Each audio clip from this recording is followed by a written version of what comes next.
Hello everyone, કેમ છો બધા? તો આજે હું બનાવવા જઈ રહી છું ડ્રાય મિની સમોસા, જે ખાવામાં બહુ જ ખસ્તા અને મજેદાર લાગે છે.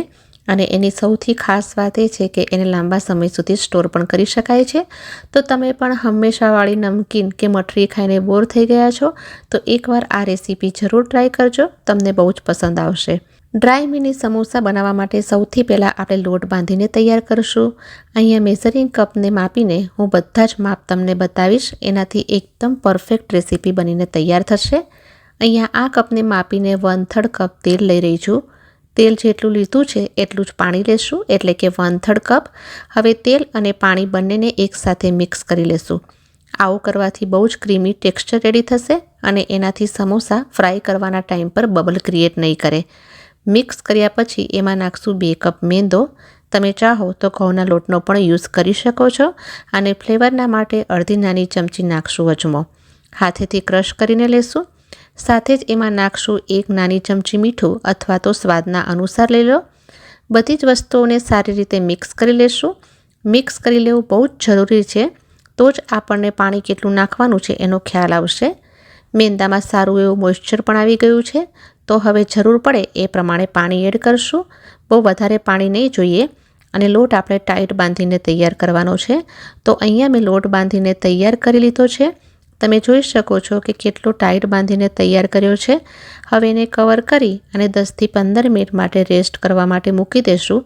ત્યાં સુધી આપણે સ્ટફિંગની તૈયારી કરી લઈએ. સ્ટફિંગ માટે હું એક ખાસ મસાલો તૈયાર કરવાની છું, જે સમોસાને ઓર ચટપટા બનાવશે.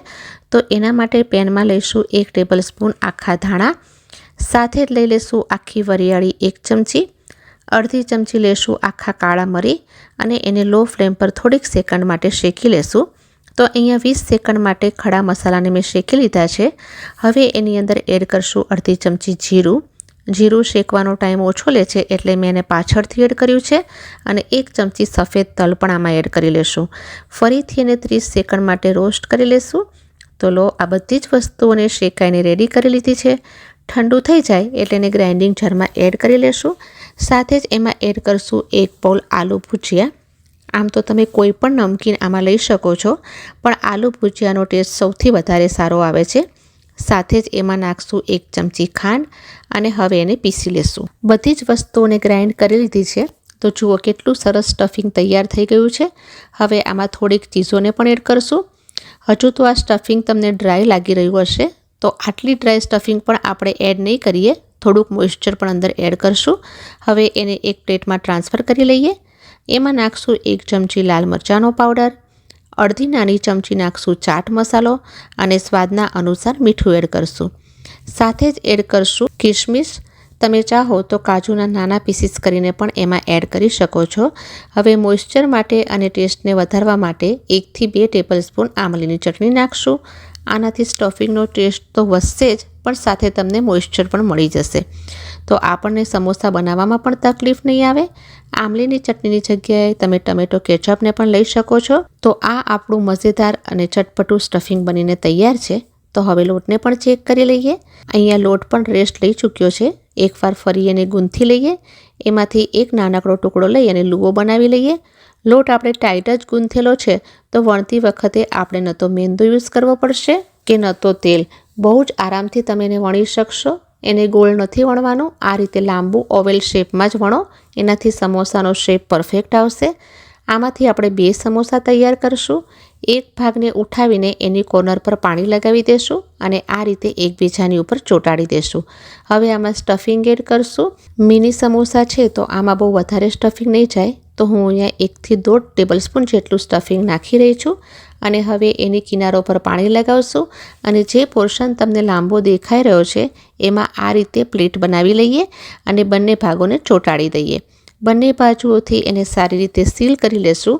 તો આ રીતે બહુ જ આસાનીથી આપણા ક્યુટ સમોસા બનીને તૈયાર થઈ જશે.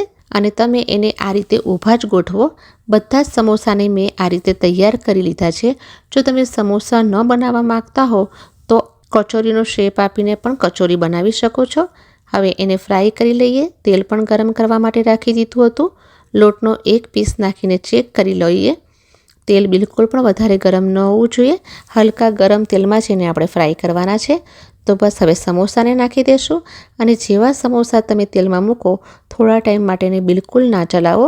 થોડી જ વારમાં સમોસા તેલની ઉપર તરવા માંડશે. તો ચમચીની હેલ્પથી એને અલટાવતા પલટાવતા જઈ અને 3થી 4 મિનિટ માટે સારી રીતે ફ્રાય કરી લેશું. 3થી 4 મિનિટ પછી એ સારા એવા ફર્મ થઈ જાય છે. તો ઝારાની હેલ્પથી એને ચલાવશું તો એનો કલર પણ થોડો થોડો ચેન્જ થવા માંડશે. આપણે એને ત્યાં સુધી ફ્રાય કરવાના છે જ્યાં સુધી એનો કલર લાઇટ રેડ ના થઈ જાય. તો જુઓ એનો કલર પણ ચેન્જ થઈ ગયો છે. તો હવે એને નીકાળી લેશું. એવી જ રીતે બીજો બેચ પણ રેડી કરી લઈએ ફ્રાય કરીને. તો આ જુઓ આપણા બધા જ સમોસા બનીને તૈયાર છે. તમને એની સાથે ન તો ચટણીની જરૂર પડશે કે ન તો ચા જોઈએ. તમે એકલા સમોસા જ એન્જોય કરી શકો છો. તો આ રેસીપીને તમે ઘરે જરૂરથી ટ્રાય કરજો. બધાને બહુ જ પસંદ આવશે. તો તમને આ વિડીયોમાં કંઈ પણ સારું લાગ્યું હોય તો પ્લીઝ આ વિડીયોને લાઇક કરો, શેર કરો અને સબસ્ક્રાઈબ કરવાનું બિલકુલ ના ભૂલશો.